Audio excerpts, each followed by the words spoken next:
नमस्कार दोस्तों, मैं हूं शोभित और हमारे आज के वीडियो में जो स्टूडेंट है जिससे मैं आपको मिलाने वाला हूं उसका नाम है सोलोमन।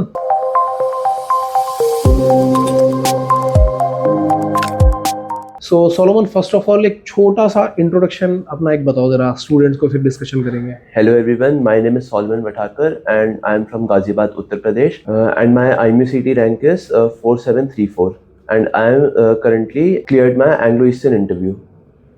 ओके, सो सोलोमन, वैसे नाम से ऐसा लग रहा है कि तुम महाराष्ट्र से हो, लेकिन तुम हो गाजियाबाद से। बेसिकली सर मेरे जो ग्रैंडफादर थे वो बेसिकली मेरे एंसेस्टर्स वगैरह सब महाराष्ट्र से थे, लेकिन फिर दादा वगैरह सब इधर आ गए थे दिल्ली, फिर तब से पापा सब दिल्ली में ही। तो देखो, मेरे साथ में जो तुम्हारी स्टोरी है ये तो बेसिकली देखा जाए तो केवल इंटरव्यू से रिलेटेड है। ठीक है, बट मैं इससे पहले वाली स्टोरी भी जानना चाहता हूँ, फिर इंटरव्यू वाली स्टोरी भी डिस्कस करेंगे। तो जैसे IMUCT मर्चेंट नेवी में जाने का तुम्हारा प्लान था या कोई ये प्लान ए था, प्लान बी था, क्या सीन था? सब प्लान कोई मतलब मेरे बेसिकली चाचा एक वो एंग्लो ईस्टर्न में ही है, चीफ ऑफिसर है। तो वो जैसे घर आए तो उन्होंने ऐसी बात करी कि 12th के बाद क्या है क्या नहीं, क्योंकि PCM थी। तो फिर उन्होंने बोला आप इसे मर्चेंट नेवी में क्यों नहीं डालते मम्मी आपस से। तो फिर बताया, पूछा क्या है मर्चेंट नेवी एंड ऑल, मतलब नॉलेज वगैरह पूरी ली। फिर लगा कि हाँ सही है, मतलब कर सकता हूँ ये मैं, मतलब कोई प्रॉब्लम नहीं है। फिर उसमें सब उनसे बात करके नॉलेज वगैरह मिली सब। फिर उन्होंने बताया IMUCT का एग्ज़ाम है, वो क्लियर करो, फिर कंपनी का स्पॉन्सरशिप का रहता है, फिर वो एग्जाम दो, वो इंटरव्यू क्लियर करो। तो ऐसे ही पता लगा। मतलब बेसिकली पूरा गाइडेंस तुम्हें पहले ही मिल चुका था। हाँ, पहले IMUCT से रिलेटेड। तो प्रिपरेशन कैसे किया? कोई कोचिंग ज्वाइन किया था या सब अपने आप?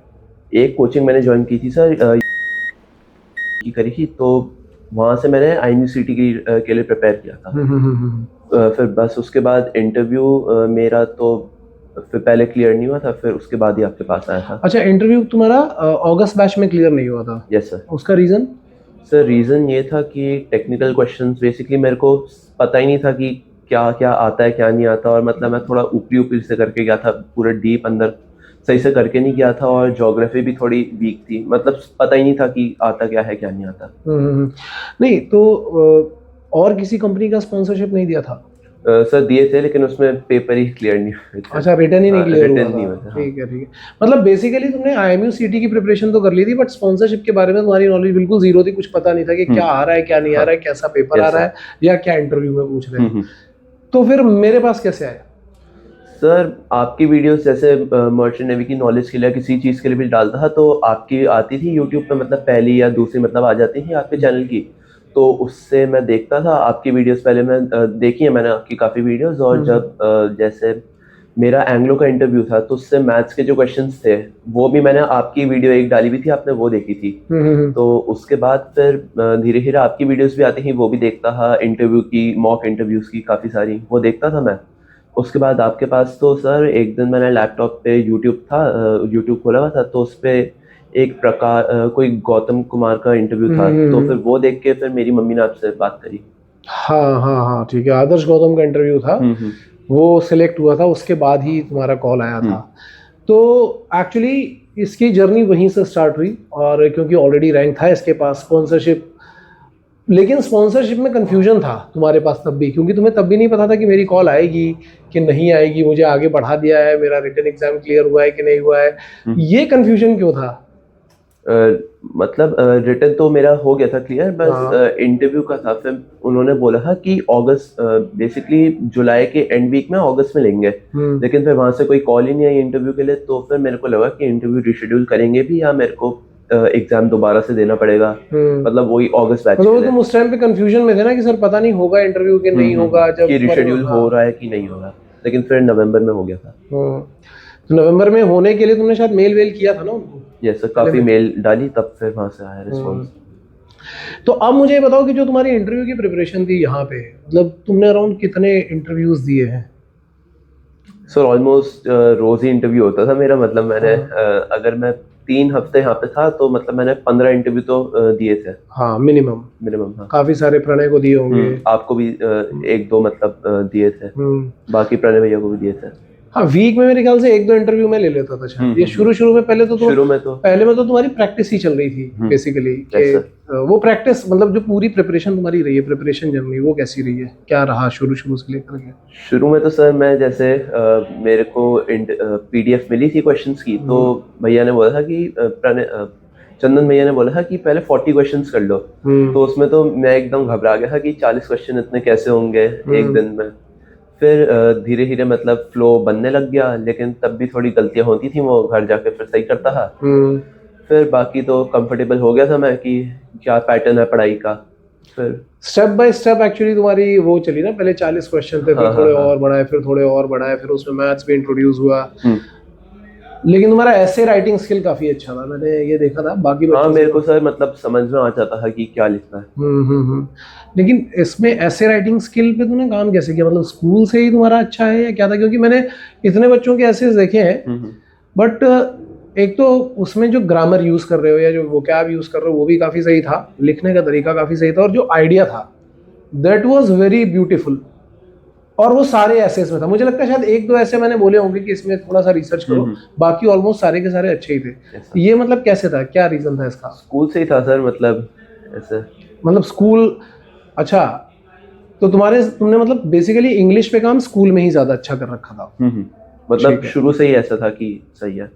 ठीक है, और इंटरव्यू का एक्सपीरियंस, तुम्हारा जो फाइनल इंटरव्यू हुआ था उसका एक्सपीरियंस जरा शेयर करो, कैसा था? फाइनल इंटरव्यू में तो सर मेरा एक्सपीरियंस था कि मेरे से पहले बुला के टेक्निकल क्वेश्चंस पूछ लिए। तो टेक्निकल क्वेश्चंस पे ज्योग्राफी पूछे, वो मैंने सब बता दी सही। उसके बाद फिर मेरे से मैथ्स के क्वेश्चंस कराए। मैथ्स के क्वेश्चन 10 दिए थे, उसमें से मैंने 8 कर लिए थे।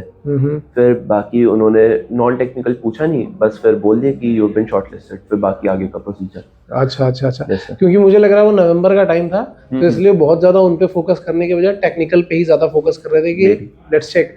ऐसा भी यार कभी कभी हो जाता है, जब आप शुरू के इंटरव्यू देते हो तो आपसे पूरा टेक्निकल नॉन टेक्निकल सब पूछते हैं, लेकिन जब हम एंड में इंटरव्यू दे रहे होते हैं तो कई बार ये भी होता है कि हमें सिर्फ टेक्निकल नॉलेज के बेसिस पे, क्योंकि पर्सनालिटी देखते हैं और फिर टेक्निकल नॉलेज के बेसिस पे वो उठा लेते हैं।